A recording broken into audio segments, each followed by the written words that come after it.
my sweet cousin. This is no kinsman and no cousin either. No kinsman and no cousin, you amaze me. Who is then, who with such courtly grace designs to accept our hospitalities? My name is Guido Bardi. What? The son of that great Lord of Florence, whose dim towers, like shadows, silvered by the wandering moon, I see from out my convent every night. Sir Guido Bardi, you are welcome here, twice welcome, for I trust my honest wife, most honest if uncomely to the eye, hath not with foolish chatterings wearied you, and is the wont of women.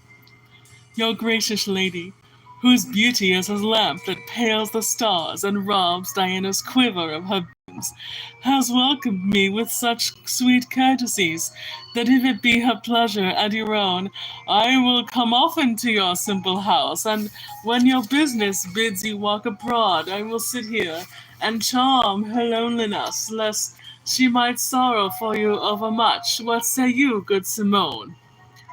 My noble lord, you bring me such high honor that my tongue like a slave's tongue is tied, and cannot say the word it would.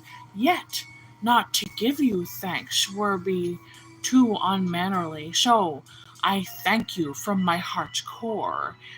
It is such things as these that knit a state together, when a prince, so nobly born and of such fair address, forgetting unjust fortune's differences, comes to an honest burgher's honest home as a most honest friend. And yet, my lord, I fear I am too bold. Some other night we trust that you will come here as a friend. Tonight you come to buy my merchandise. Is it not so? Silks, velvets, what you will, I doubt not, but I have some dainty wares woo your fancy. True, the hour's late, but we poor merchants toil both night and day to make our scanty gains. The tolls are high, and every city levies its own toll, and prentices are unskilful, and wives even lack sense and cunning, though Bianca here has brought me a rich customer tonight. Is it not so, Bianca? But I waste time. Where is my pack? Where is my pack, I say? Open it, my good wife.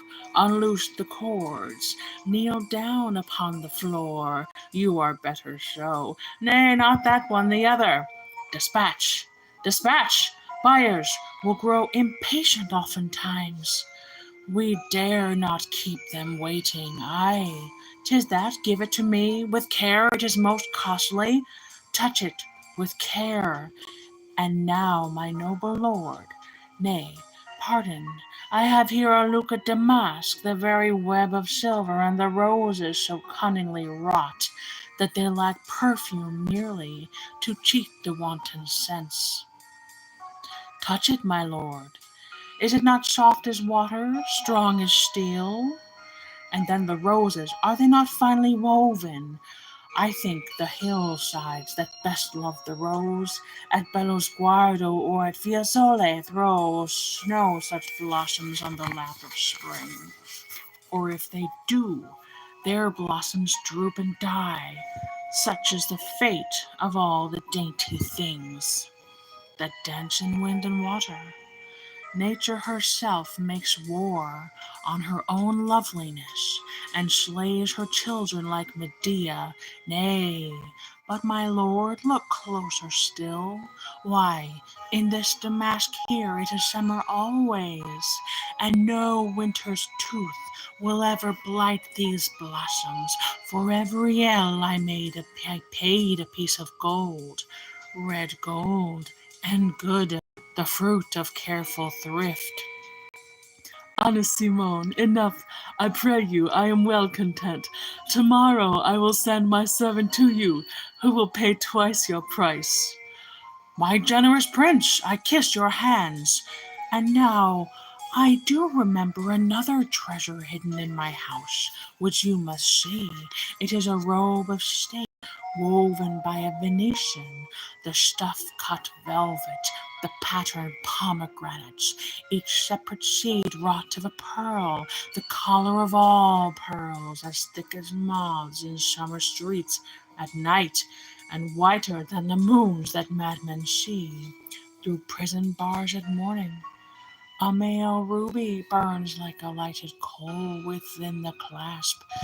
The Holy Father has not such a stone, nor could the Indies show a brother to it. The brooch itself is of most curious art. Cellini never made a fairer thing to please the great Lorenzo. You must wear it. There is none worthier in our city here, and it will suit you well. Upon one side, a slim and horned satyr leaps in gold to catch some nymph of silver. Upon the other stands Silence with a crystal in her hand, no bigger than the smallest ear of corn, that wavers at the passing of a bird, and yet so cunningly wrought that one would say it breathed or held its breath. Worthy Bianca, would this noble and most costly robe suit young Guido well? Nay, but entreat him. He will refuse you nothing, though the price be as a prince's ransom, and your profit shall not be less than mine. Am I your prentice? Why should I chaffer you for your velvet robe? Nay, fair Bianca, I will buy your robe, and all things that our honest merchant has I will buy also. Princes must be ransomed, and fortunate are all high lords who fall into the white hands of so fair a foe. I stand rebuked, but you will buy my wares, will you not buy them?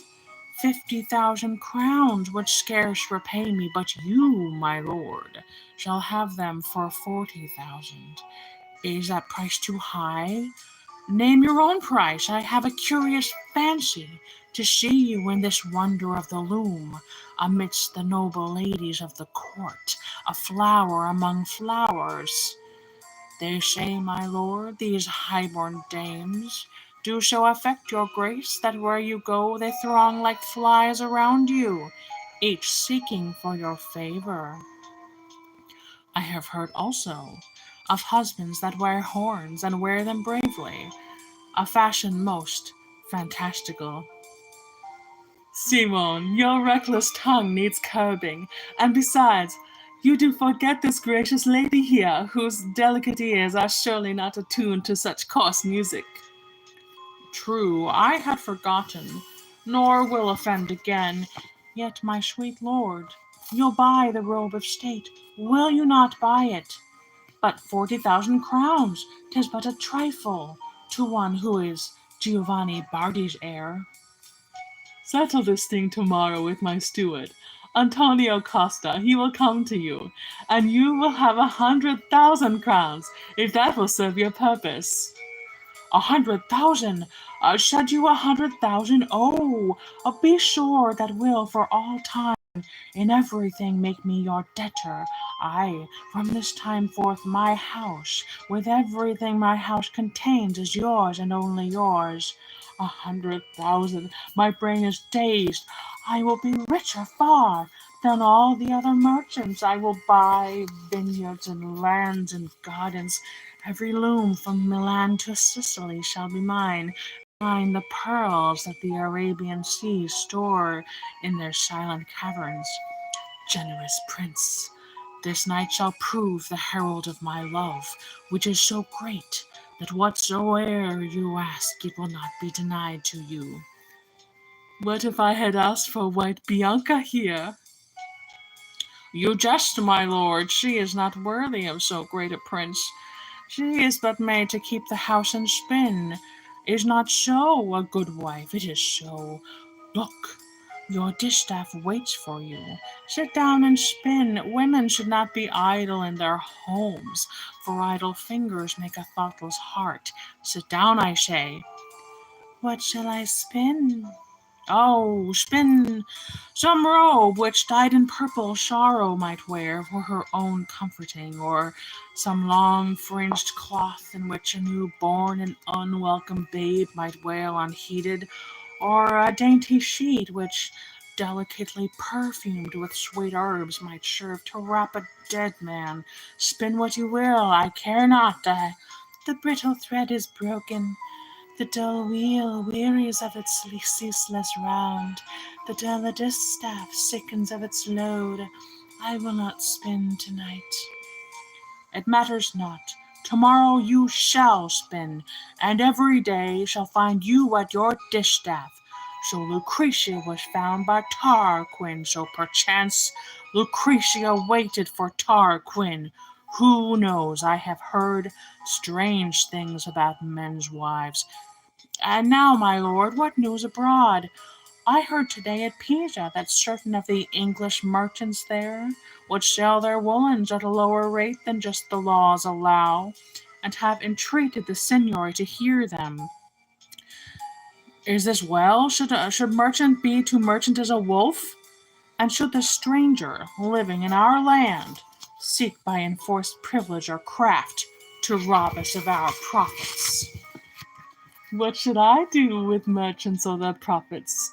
Shall I go and wrangle with the signori on your count, and wear the gown in which you buy from fools, or sell to sillier bidders?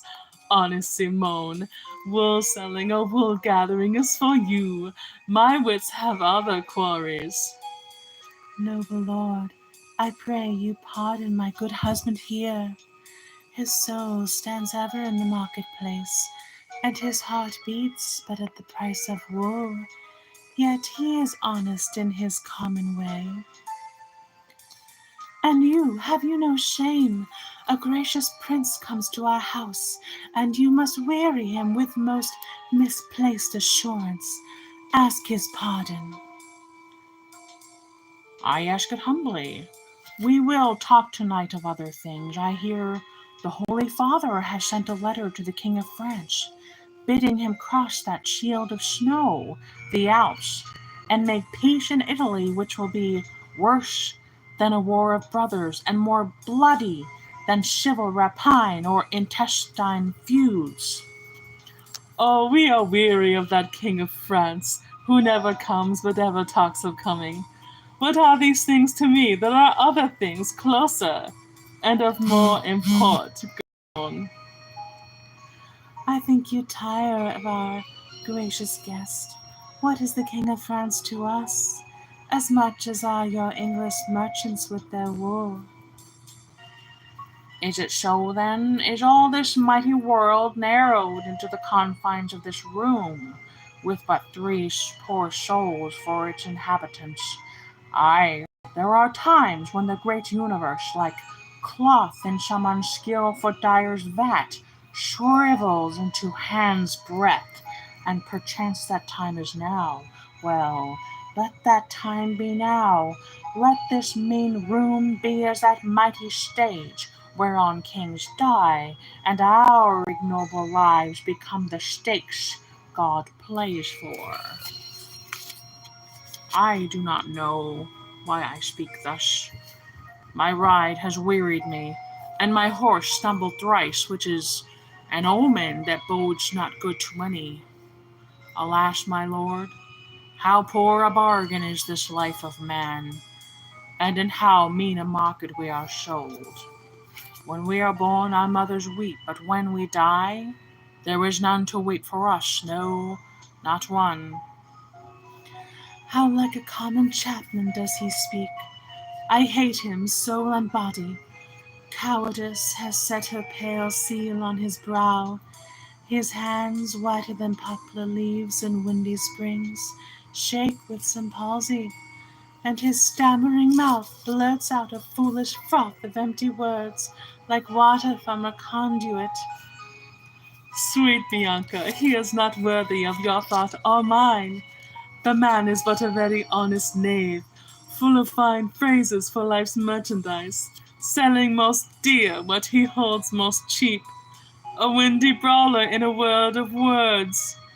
I never met so eloquent a fool. Oh, would that death might take him where he stands. Who spake of death? Let no one speak of death. What should death do in such a merry house, with but a wife, a husband, and a friend to give it greeting? Let death go to houses where there are vile, adulterous things. Chaste wives who grow weary of their noble lords draw back the curtains of their marriage beds, and in polluted and dishonored sheets feed some unlawful lust. Aye, 'tis so strange, and yet so.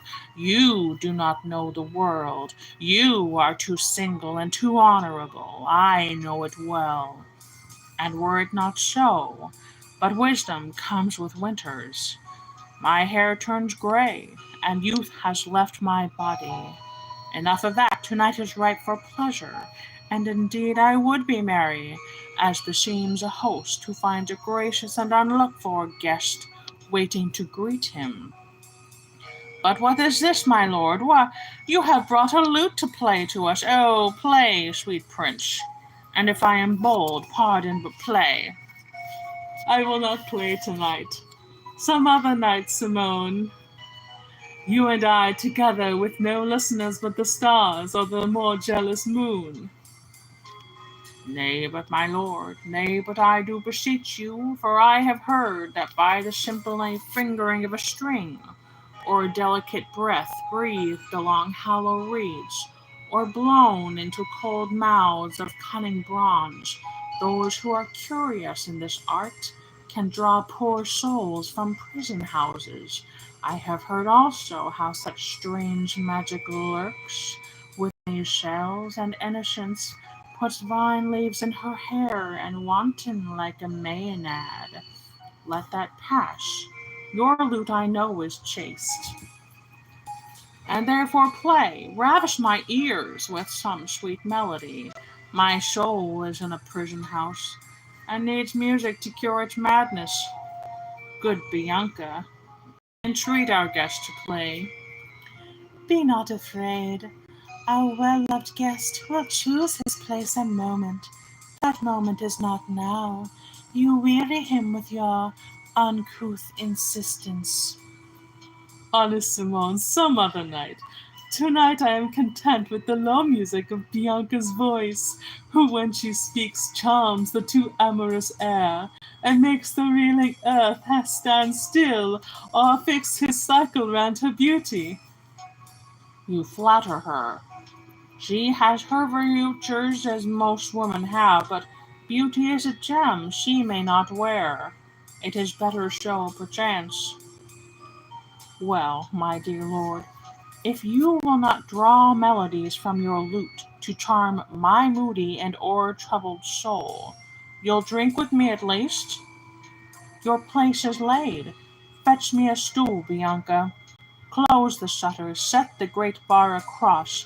I would not have the curious world, with its small prying eyes, to peer upon our pleasure. Now, my lord, give us a toast from a full brimming cup. What is the stain upon the cloth? It looks as purple as a wound upon Christ's side. Wine merely, is it? I have heard it said when wine is spilt, blood is spilt also. But that's a foolish tale, my lord. I trust my grape is to your liking. The wine of Naples is fiery like its mountains. Our Tuscan vineyards yield a more wholesome juice. I like it well, honest Simone, and with your good leave, will toast the fair Bianca when her lips have like red rose leaves floated on this cup, and left its vintage sweeter. Taste, Bianca. Oh, all the honey of Heblean bees matched with this draught was bitter. Good Simone, you do not share the feast. It is strange, my lord. I cannot eat or drink with you tonight. Some humor or some fever in my blood, at other seasons temperate, or some thought that like an adder creeps from point to point, that like a madman crawls from cell to cell, poisons my palate, and makes appetite a loathing, not a longing. Sweet Bianca, This common chapman wearies me with words. I must go hence. Tomorrow I will come. Tell me the hour. Come with the youngest dawn. Until I see you, all my life is vain. Ah, loose the falling midnight of your hair, and in those stars, your eyes, let me behold mine image as in mirrors. Dear Bianca, though it be but a shadow, keep me there, nor gaze at anything that does not show some symbol of my semblance. I am jealous of what your vision feasts on. Oh, be sure your image will be with me always. Dear, love can translate the very meanest thing into a sign of sweet remembrances. But come before the lark with its shrill song has waked a world of dreamers. I will stand upon the balcony. And by a ladder wrought of scarlet silk and sewn with pearls will come to meet me, white foot after foot, like snow upon a rose tree. As you will, you know that I am yours for love or death. Simone, I must go to mine house. So soon? Why should you?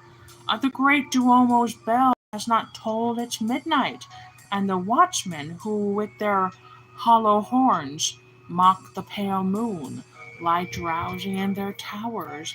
Stay a while. I fear we may not see you here again, and that fear saddens my too simple heart. Be not afraid, Simone. I will stand most constant in my friendship, but tonight I go to mine own home, and that at once. Tomorrow, sweet Bianca. Well, well, so be it. I would have wished for fuller converse with you, my new friend, my honorable guest, but that seems it may not be. And besides, I do not doubt your father waits for you, wearying for voice or footstep. You, I think, are his one child. He has no other child. You are the gracious pillar of his house, the flower of a garden full of weeds. Your father's nephews do not love him well. So run folks' tongues in Florence.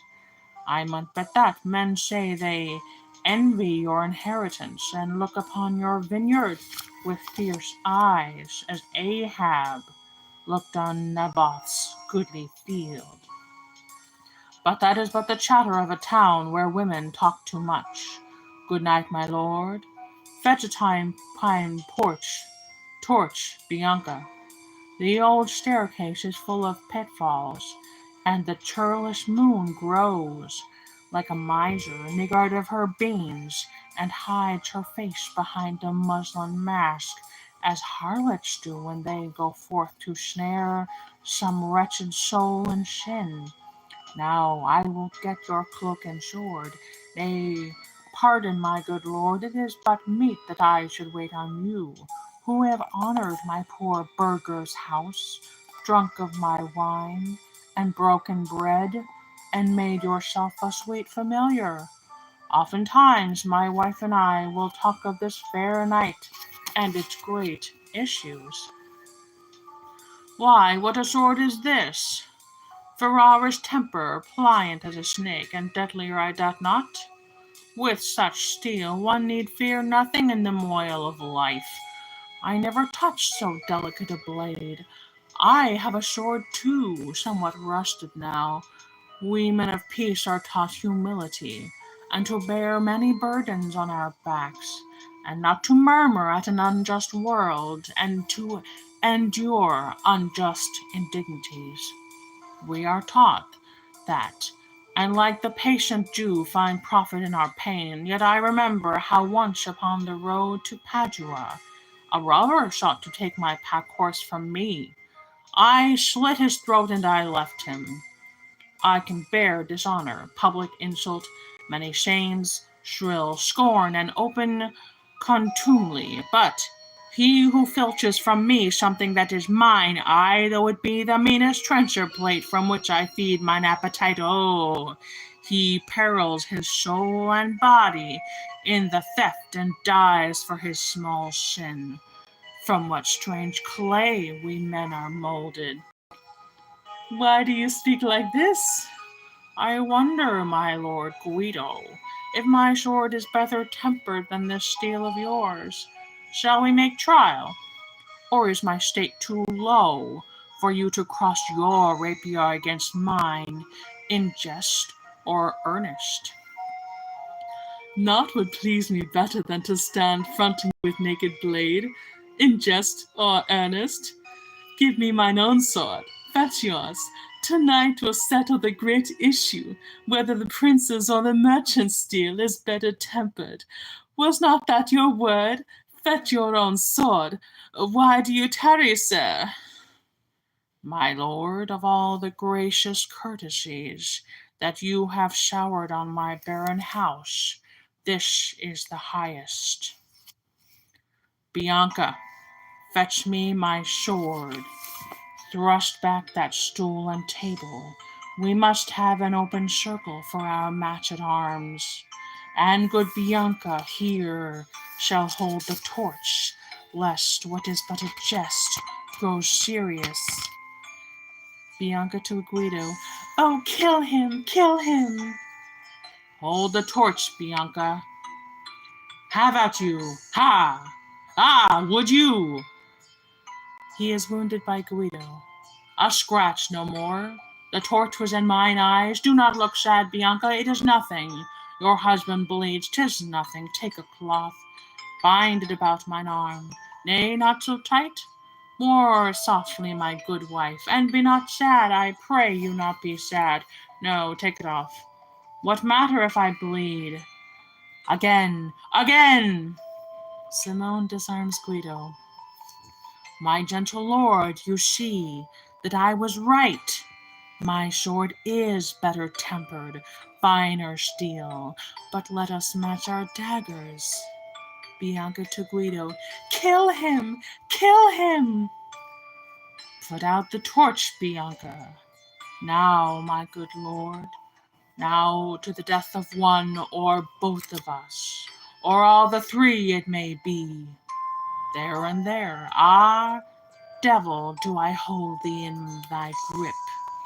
Simone overpowers Guido and throws him down over table. Fool, take your strangling fingers from my throat. I am my father's only son. The state has but one heir, and that false enemy France waits for the ending of my father's line to fall upon our city. Hush! Your father, when he is childless, will be happier. As for the state, I think our state of Florence needs no adulterous pilot at its helm. Your life would soil its lilies. Take off your hands. Take off your damned hands. Loose me, I say. Nay, you are caught in such a cunning vice that nothing will avail you, and your life, narrowed into a single point of shame, ends with that shame, and ends most shamefully. Oh, let me have a priest before I die. Why wouldst thou, what wouldst thou have a priest for? Tell thy sins to God, whom thou shalt see this very night, and then no more forever. Tell thy sins to him who is most just, being pitiless, most pitiful, being just. As for myself, oh, help me, sweet Bianca, help me, Bianca. Thou knowest I am innocent of harm. What is life yet in those lying lips? Die like a dog with lolling tongue, die, die, and the dumb river shall receive your course, and wash it all unheeded to the sea. Lord Christ, receive my wretched soul tonight. Amen to that. Now for the other. He dies. Simone rises and looks at Bianca. She comes towards him as one dazed with wonder and with outstretched arms. Why did you not tell me you were so strong? Why did you not tell me you were beautiful? He kisses her on the mouth.